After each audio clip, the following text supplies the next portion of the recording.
Welcome to today's stock market news update. Let's dive right into the stories making headlines, starting with news from China. A Yahoo Finance article reports that Chinese banks helped their clients sell off overseas currencies at the quickest rate since 2020 last month. This involved a net sale of $51.8 billion in foreign exchange during September, the biggest monthly total since December 2020.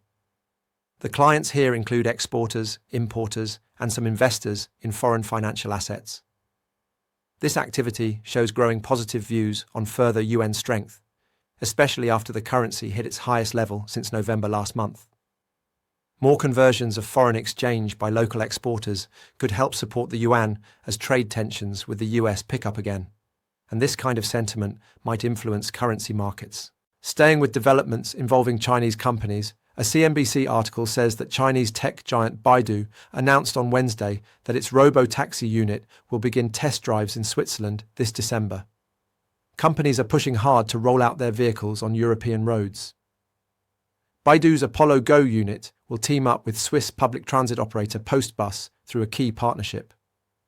By the first quarter of 2027, the two aim to launch a public fully driverless taxi service called Amigo.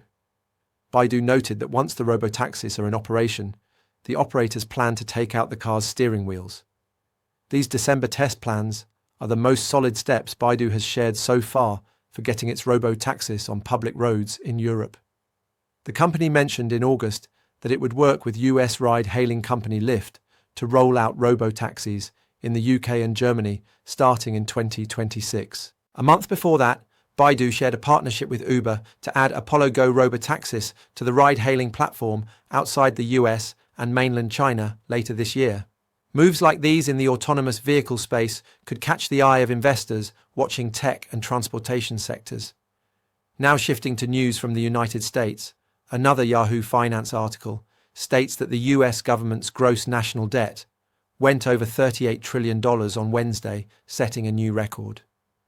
This points to the quick build-up of debt on America's balance sheet.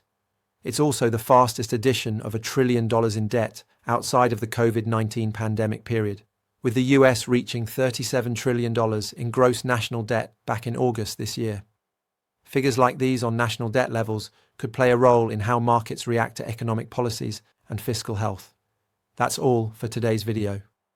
Stay tuned for more updates and don't forget to subscribe.